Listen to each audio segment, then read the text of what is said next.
श्रद्धेय महानुभावों, हम लोग योग में विचार कर रहे थे कि जब हम संप्रजात योग और असंप्रजात योग की बात करते हैं और इस परिस्थिति में संप्रजात योग में कहीं न कहीं अवलंबन रहता है, उसमें जो समापति की प्राप्ति होती है, सम माने संतुलित और पदगत धातु से तीव्रता के समापति, यानी कि हमारी जो गति पैदा होती है और ठीक प्रकार से हम ध्यान की दुनिया में जाते हैं, सम्यक रूपे न धीयते समाधि, ठीक प्रकार से हम अपने आप को चित्त को स्थिर करके परम तत्व की ओर ले जाने का प्रयास करने लग जाते हैं।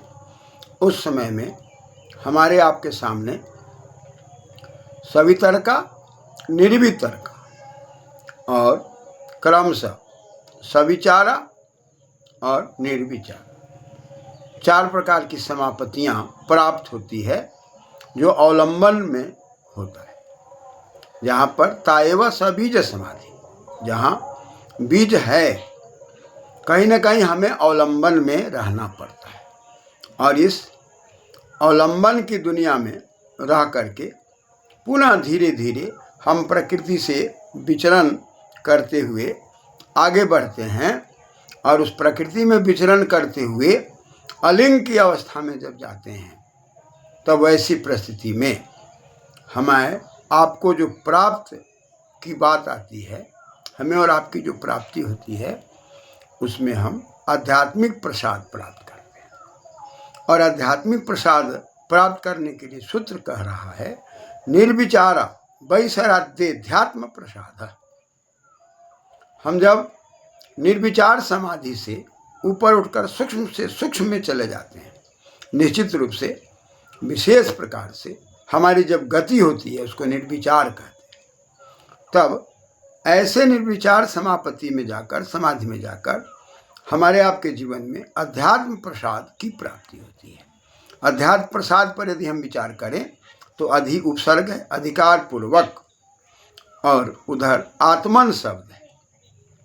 आत्मन शब्द में अति सतित गमने धातु है और मणेन प्रत्यय होकर वृद्धि आदि होकर और यनादेश होकर अध्यात्म शब्द बना हुआ है। अधिकार पूर्वक हम अपने सतित्व को, अपने अस्तित्व को जानने लग जाते हैं और आत्म की शक्ति को जानकर परमात्मा की शक्ति की ओर जब विचरण करने लग जाते हैं, उस समय में हमारे जीवन में जो कुछ भी आता है उसको प्रसाद कहते हैं। प्रसाद में प्रउपसर्ग है, सदृढ़ विसरण गति और साधनेशु धातु है और इसके अंदर सद धातु से यदि हम घय करते हैं तो प्रसाद शब्द बनता है। यानी कि हमारे जीवन में जब शांति आने लग जाए और गति होने लग जाए, सदगति की ओर, निर्मलता की ओर, पवित्रता की ओर जब जाने लग जाते हैं, तो हमारे जीवन का दुख दूर होने लग जाता है। ऐसी परिस्थिति में ये आध्यात्मिक प्रसाद है, प्रसन्नता का विषय शुरू हो जाता है, हमारा चित्त निर्मल और पवित्र हो जाता है। उसी बात को सूत्र में कहा जा रहा है विशारद, और विशारद में भी उपसर्ग है और पुनः विशारद से हम यदि बात करते हैं तो विशाल शब्द है और विशाल शब्द से दा धातु दाने अर्थ में और क प्रत्यय लग करके और क प्रत्यय लग करके विशारद शब्द बना हुआ है। विशारद माने विशेष प्रकार से, और विशाल के ल का र हो के विशारद शब्द जो बना हुआ है दा धातु से, हमारे जीवन की विशालता, हमारे जीवन की पवित्रता, और इस विशालता में, पवित्रता में, गति में, चतुरता में, प्रवीणता में, योग्यता में हम बीज कहलाते हैं। तब इस भाव को प्राप्त कर लेते हैं, तब विशारद के भाव को प्राप्त करने के कारण विशारदे भाव, तस्य भावस्तु तल, उसे तल के निवृत्ति आ रही है, लेकिन यहाँ पर गुण आ जाता है। अतः गुण वचन ब्राह्मणा दिव्य कर्म नीचे से गुण के अर्थ में, विशारद के गुण में, निर्मलता के गुण में जब व्यक्ति, विवेक के गुण में जब व्यक्ति आ जाता है, बीज के गुण में जब व्यक्ति आ जाता है, तब ऐसी परिस्थिति में वह शब्द वृद्धि होकर के वैसारद्य बनता है। और सप्तमी में वैशारद्य। निर्बलता में प्रवीण हो जाना, पवित्रता में प्रवीण हो जाना, विज्ञ हो जाना, जानकार हो जाना, योग्य हो जाना और परम तत्व के नजदीक आना, इसे अध्यात्म प्रसाद कहते हैं। निर्विचार समाधि से जब आगे व्यक्ति बढ़ता है तब उसका जीवन निर्मल हो जाता है, पवित्र हो जाता है, कोमल हो जाता है। वह परम तत्व की शक्ति से अपने जीवन को आगे जब बढ़ाता है तब उसके जीवन में शांति दिखाई पड़ती है, गति दिखाई पड़ती है और उसके जीवन से अवसाद दूर हो जाते हैं। ऐसी परिस्थिति में अध्यात्म प्रसाद हमारे जीवन के लिए लाभकारी होता है, समाधि में जाने के लिए लाभकारी होता है। अपने कर्मों में आगे बढ़ते हुए हमारा जीवन बड़ा ही पवित्र, सुदृढ़ और मंगलमय हो जाता है। इसी परिस्थिति को कहा निर्विचारा वैशारद्यध्यात्म प्रसादा। जब हम सभी समाधि के नज़दीक होते हैं और वहाँ पर कहीं ना कहीं प्रकृति में अवलंबन करते हैं, लेकिन धीरे धीरे जब हम सभी से निर्बीज की ओर बढ़ने लगते हैं तब हमें अध्यात्म शक्ति ज़्यादा मिलती है। वहाँ पर हम अपने सत्व को समझने लग जाते हैं। मैं कौन हूँ, कहाँ से आया, क्यों आया, किस लिए आया, मेरा उद्देश्य क्या है, मानव का कर्तव्य क्या है।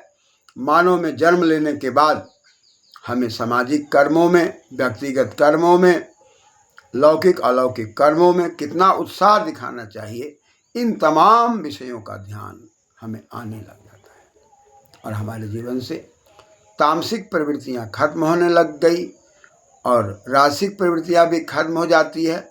शुद्ध चैतन्य सात्विक निर्मल प्रसाद से हम युक्त हो जाते हैं। निर्मल में मल शब्द है, मल धारण के अर्थ में है और धारण के अर्थ में हम निश्चित रूप से जब सुगंध को धारण करते हैं, पवित्र को धारण करते हैं, अपने हृदय के अंदर राग द्वेष की कमी पाते हैं तो वहाँ जीवन निर्मलता से परिपूर्ण हो जाता है।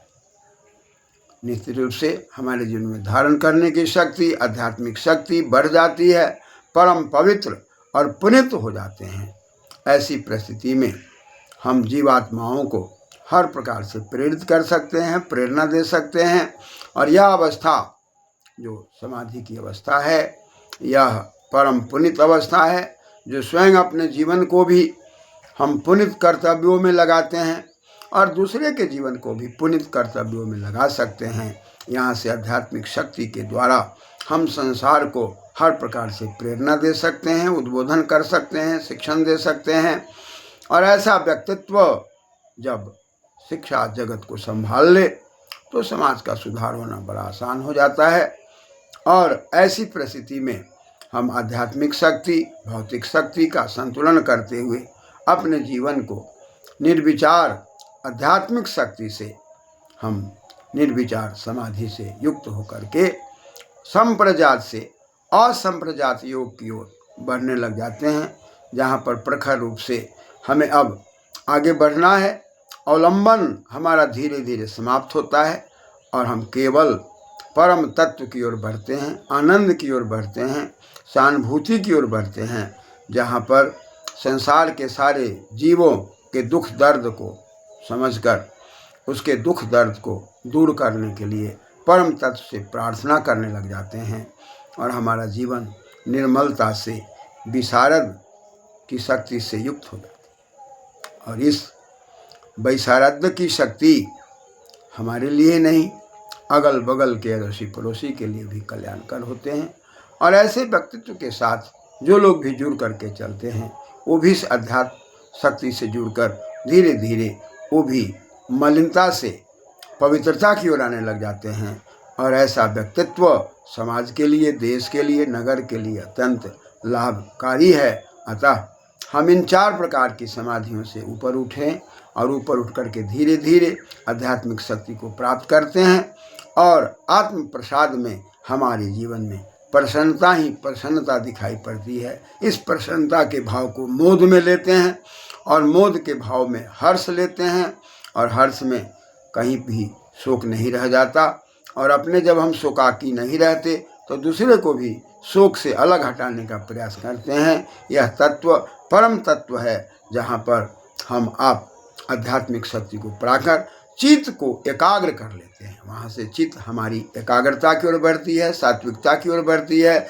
शिक्षा के क्षेत्र में या कल्याण के क्षेत्र में ऐसा व्यक्तित्व हर प्रकार से योग्य माना जाता है। इसलिए इन शक्तियों को प्राप्त करके हम आगे बढ़ें। धन्यवाद।